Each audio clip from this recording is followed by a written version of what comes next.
ang nag-deliver papunta sa bahay nila Pangulong Bongbong Marcos at Speaker Martin Romualdez mag-insert o magpasok ng 100 billion worth of projects sa BICAM. Sana po ay hindi nila ako mapatay bago ko mailabas ang lahat.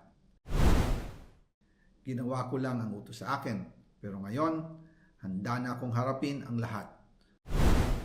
Ginagamit ng administrasyon ang buong resources ng bansa para tumahimik ako. That he will shoot me if I will talk. Gagamitin ako bilang panakipbutas sa kanilang kampanya laban sa korupsyon. Hindi na ako mananahimik, ilalabas ko ang lahat ng katotohanan.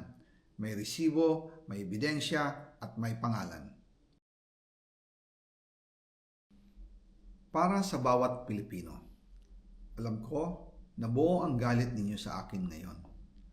Nauunawaan ko rin kung bakit, lalo na at malaki ang halagang nakataya. Pero bago kayo humusga, hayaan ninyong ipaliwanag ko ang buong katotohanan. Matagal akong hindi nagsalita dahil may direktang utos sa akin. Huwag nang bumalik ng Pilipinas at manahimik na lamang. Umalis ako noong July 19, 2025 para sa aking medical check-up. Nakaplanong bumalik pagkatapos ng SONA ni Pangulo. Pero habang papauwi na ako, tinawagan ako ni dating Speaker Martin Romualdez at sinabihan, "Stay out of the country.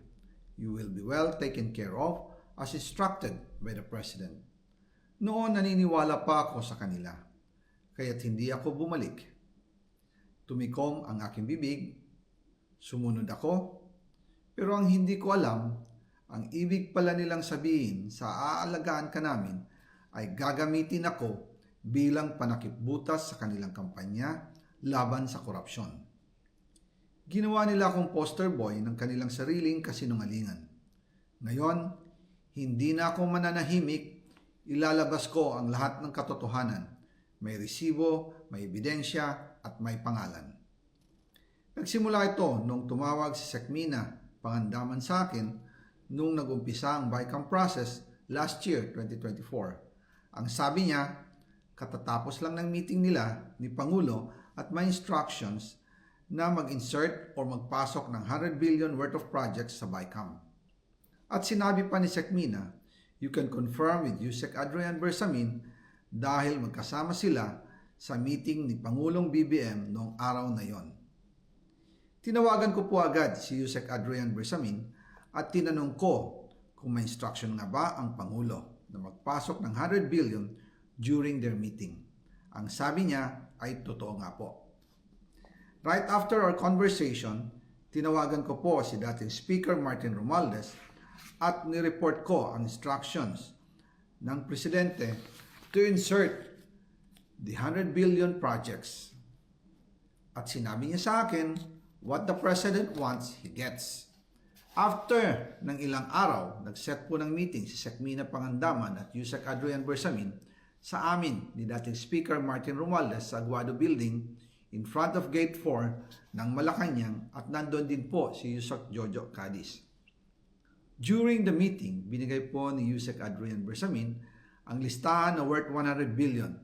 Tinanong ko po si Yusek Adrian kung saan galing ang listahan.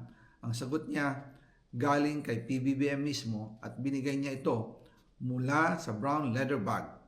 Nung sinabi po ni Yusek Adrian Bersamin, yung brown leather bag, naalala ko noong nasa Singapore kami right after the elections of May 2022 sa Hilton Hotel, kami ni dating Speaker Martin and PBBM habang pauwi at pabalik ng Pilipinas, hinabol ng PSG ang brown leather bag at ang sabi ni PBBM, maiwan na lahat, wag lang ang brown leather bag.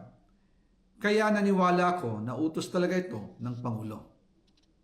Pagkatapos ng ilang araw, I informed sina dating Speaker Martin Romualdez, Sekmina Pangandaman, Yusek Adrian Bersamin, and Yusek Jojo Cadiz na kung pwede 50 billion lang ang ipasok sa program funds dahil so sobra ang DPWH funds versus sa DepEd. In practice, hindi pwede na mas malaki ang budget ng DPWH kaysa edukasyon. And yung balance na 50 billion, ilagay na lang sa unprogrammed funds for the 2025 budget dahil Office of the President din ang nagre-release ng lahat ng unprogrammed funds. Pagkatapos ng isang araw, tinawagan ako ni Sec Mina at sinabi ang mensahe ng Pangulo.